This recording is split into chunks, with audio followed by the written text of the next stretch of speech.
général de la Compagnie des Alpes, Dominique Thillot. C'est sympa quand on entend ce genre de discours comme Florence, non? Ah bah c'est clair ça. Qu'est-ce que vous en pensez justement? Faut rester positif malgré la conjoncture qui est Ah bah oui, il faut rester positif. Il faut être... c'est pas parce qu'il pleut ou il neige qu'il ne faut pas rentrer sur le terrain pour gagner le match. Bon, même si nous, à la Compagnie des Alpes, on aime bien quand il neige, mais... Voilà, justement, parlez-moi de la Compagnie des Alpes en 2 mots. Ben, en 2 mots, on gère 8 très grands domaines français de ski et puis un certain nombre de parcs d'attractions, parc Astérix, Futuroscope en Belgique, pareil en Autriche et aux Pays-Bas, et puis par ailleurs des activités immobilières dans les Alpes également. C'est ça votre capacité, c'est pouvoir toucher un large public. Comment on fait pour que toutes nos industries, nos fleurons français, puissent justement toucher un maximum de monde? Bah, écoutez, on essaie de proposer le meilleur service possible. Moi, je suis un groupe industriel qui produit du service de loisirs, donc, parce que c'est avant tout très industriel. Tous nos métiers, d'ailleurs, sont très industriels. Donc, on essaie de produire la meilleure expérience possible. C'est ça notre métier, pour qu'on ne voit pas cette partie un peu industrielle, mais qu'il n'y ait que le bonheur qui reste. Donc, c'est ça qu'on essaie de créer. Et par ailleurs, on l'a fait dans notre raison d'être, etc., c'est d'avoir des engagements locaux, c'est-à-dire être capable, quand on achète des remontées mécaniques, par exemple, de privilégier le fournisseur français, puisqu'il n'en reste plus qu'un, le fournisseur français qui est Poma, et qui en plus est dans le territoire. Et puis quand on commande, eh bien, ça crée de l'activité, ça crée des alternants, des apprentis, et ça permet de se développer. C'est aussi en mettant de l'argent pour développer une dameuse électrique. Je pourrais en parler parce qu'on parlera sans doute des normes et de la réglementation. Mais aujourd'hui, nous, on récupère, ça va peut-être faire sourire certains, mais on récupère les huiles de friture usagées de nos parcs d'attractions. Et on s'en sert comme carburant pour les dameuses, pour les bus aussi, parce qu'on opère des bus dans certaines stations, et les chaudières au lieu du fioul. Ah, ça marche très bien. C'est 80, ça fait disparaître le produit, et c'est 93% d'émissions de CO2 en moins. Ben ça marche. Bon, donc on est en France, hein, donc c'est plus taxé que si j'utilisais du diesel qui pue, comme dirait l'autre. Donc voilà, ben je paye la taxe, parce qu'on a une responsabilité particulière. Oui, parce que tout ça, ça a un coût, choisir les produits. Oui, c'est 7 centimes, à peu près 7 centimes par litre. Donc quand vous en consommez 500 000 m3, voilà. Mais d'un autre côté, ben, vous pouvez... prétendre qu'une journée skieur en scope 1 et 2 en carbone, ben en 3 ans, on est passé d'1,4 kg à 200 grammes. Voilà, donc c'est possible, ça coûte un peu d'argent, donc quand on va voir les uns les autres, ça les arrange pas complètement, rapport à l'argent, comme dirait l'autre. Ben donc on paye la taxe, parce qu'en fait, même si on pollue moins, c'est même pas une question d'incentive, c'est une question de désincentive. C'est assez incroyable, mais c'est comme ça, et du coup, quelque part, on produit un peu notre propre énergie avec ces huiles de friture usagées. Et c'est dans nos parcs et qui sont utilisées dans nos dameuses. Dans les dameuses, les domaines que nous gérons, Tignes, Val d'Isère, Les Arcs, La Plagne, Méribel, il n'y a plus, Serre Chevalier, enfin je ne vais pas toutes les citer, mais il n'y a plus une goutte d'énergie fossile. Donc ça, en fait, c'est un modèle, mais comment est-ce qu'on fait quand... les industriels veulent faciliter des solutions pour se faire entendre par les acteurs publics, justement?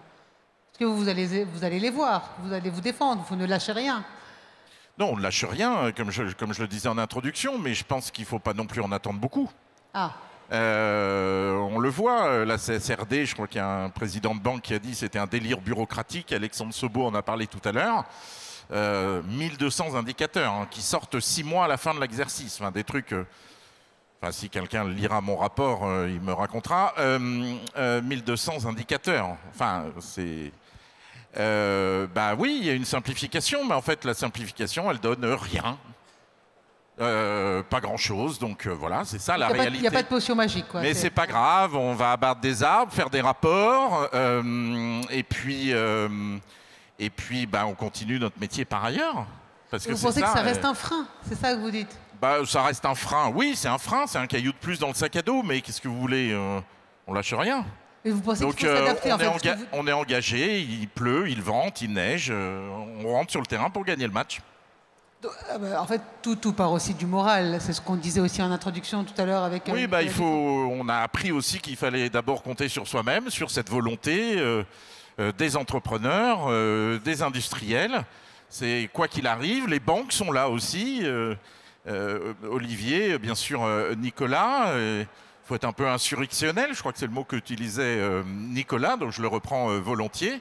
Puis il faut y aller, quoi. Et comment on est insurrectionnel? On voit que l'industrie aujourd'hui, c'est pas la même qu'hier. Et forcément, ce sera peut-être pas la même que demain. Comment on garde ce moral, cette force d'adaptation, trouver des solutions? Comment vous faites? Parce que vous devenez solution maker quelque part. Vous faites des solutions. Comment on fait? Ben, on investit. Moi, j'ai la chance d'être dans un groupe qui peut investir, qui investit d'abord d'une manière générale beaucoup, hein, puisque près de 20% de notre chiffre d'affaires. Donc on est très intense au niveau, une forte intensité humaine et une forte intensité capitalistique. Donc écoutez, on tente les choses. On développe une dameuse électrique, donc on met un peu d'argent là-dedans. On se dit, moi j'ai la chance aussi d'être leader sur mon secteur, donc si moi je le fais pas, personne d'autre ne le fera. Parce que les autres n'ont pas la taille suffisante nécessairement pour financer ces investissements de développement qui sont à risque. Il faut prendre des risques. Je sais que la tendance est souvent le moindre risque, on veut protéger, etc. Mais il faut qu'on prenne des risques. Et quand Nicolas, je ne vais pas paraphraser, mais quand il dit qu'il faut être insurrectionnel, c'est qu'il faut prendre des risques. Mais dans le respect de certaines valeurs, et notamment, nous on s'est engagés, on a pris des engagements, des renoncements, et s'engager avant 2030, en scope 1 et 2, d'être zéro net, c'est-à-dire sans compensation. Sans compensation carbone, vous savez, c'est le truc, au Moyen-Âge, on appelait ça les indulgences, on faisait un gros péché. Le nouveau mot, c'est la compensation carbone, voilà. Donc ce que vous dites, en fait, pour bien comprendre, que je résume, c'est que malgré les normes, malgré les contraintes, malgré le climat qui peut être assez morose, non, vous dites non, il faut être flexible, parce que j'ai l'impression que c'est votre flexibilité, votre innovation, et donc garder le moral et passer ces barrières en continuant à investir, c'est ça? Continuer à investir et puis prendre... Et le dialogue, il y a un nouvel intervenant, une nouvelle partie prenante, les ONG environnementales. Et on ne peut pas en tout cas pour ce qui me concerne, on ne peut pas les négliger. C'est une partie prenante, il faut les associer le plus en amont possible. Et donc, on arrive à faire beaucoup de choses quand on explique mieux. Tout à l'heure, une intervenante parlait de faire savoir, la communication. Et ça, c'est vraiment la clé du système. Alors nous, on est engagés, on a des premiers résultats. Environnemental, vous avez un exemple, par exemple, je sais pas, vous trouvez un triton quelque part. On a trouvé quoi? Un triton. Un triton, bah oui, non mais c'est le cas, mais on a fait une retenue collinaire dans une station que je citerai pas, mais ça a permis le retour du triton. Donc après, on a voulu l'agrandir. On nous a dit, ah bah non, on peut pas l'agrandir puisqu'il y a un triton. Bon, eh ben c'est pas grave. On a travaillé, on a naturalisé la retenue collinaire, et puis on a pu l'agrandir. C'est devenu une bombe à biodiversité. Donc, voilà, ça a pris un peu plus de temps. Le projet a mis plus de temps. Mais je crois qu'il faut respecter les points de vue. Alors, ils sont plus ou moins travaillés, plus ou moins militants, plus ou moins politisés. Bon, ça, c'est l'écume des jours. Il y a toujours des gens qui travaillent bien et qui sont convaincus. Et donc, il faut entendre ce cri-là. Et en tant qu'industriel, nous, en tout cas, sur des zones naturelles, on ne peut pas rester sourd. Donc, ce que vous dites, c'est qu'en tant qu'industriel, dès qu'il y a un problème avec une ONG environnementale, plutôt que la mettre à dos, il faut collaborer. On essaie de ne pas arriver au moment où il y a un problème. C'est-à-dire c'est bien avant. Et on a de bonnes relations avec elle et on explique ce qu'on fait. Et vos engagements? Alors, quels engagements concrets vous pouvez mettre sur la table justement pour partager le savoir-faire, ces solutions dont vous parlez là? Là, je parlais très simplement de l'abandon des énergies fossiles. Ça fait partie de nos renoncements. Un renoncement, c'est un engagement à résultat immédiat qui est vérifiable tous les jours. Donc, on ne fait pas ça, on ne fait pas d'extension de domaine skiable. On n'apporte plus notre assistance technique pour construire des snowdomes qui fonctionnent au charbon à Shanghai. Voilà, des choses comme ça. On perd des contrats, on ne gagne pas des contrats. Mais il y a une manière de faire. On reste un industriel, vous restez un patron, il faut bien faire du chiffre. Il faut faire du chiffre, mais nous, on a décidé de le faire à notre manière, avec le sens qui est porté par l'ensemble des salariés. Et donc, chaque dollar n'a pas la même saveur, n'a pas le même sens pour nous. Et c'est vrai qu'on a abandonné un certain nombre de contrats en Chine, dans un pays qui va construire 150 centrales à charbon. Et quel est le sens d'aller construire? Enfin, chacun pourra s'interroger sur un snowdome à moins 10 degrés en banlieue de Shanghai. Et je suis d'autant plus à l'aise pour vous le dire, c'est que c'est la Compagnie des Alpes, il y a 30 ans, qui a fait celui de Dubaï. Donc les mentalités ont changé, l'environnement a changé, les jeunes, les moins jeunes dans l'entreprise ont changé, leur vision a changé.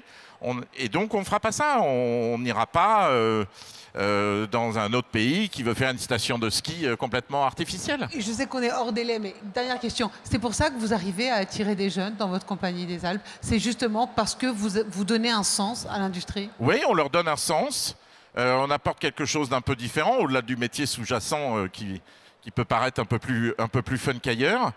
Et puis surtout, on leur donne des actions, figurez-vous. Oh.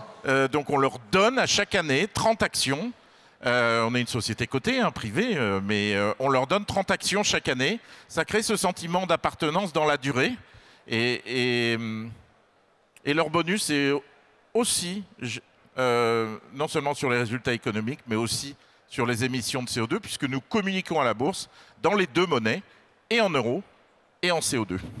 Ce sera le mot de la fin. Merci beaucoup. Merci. Oui, Dominique Tullier, on peut l'applaudir. Un beau message.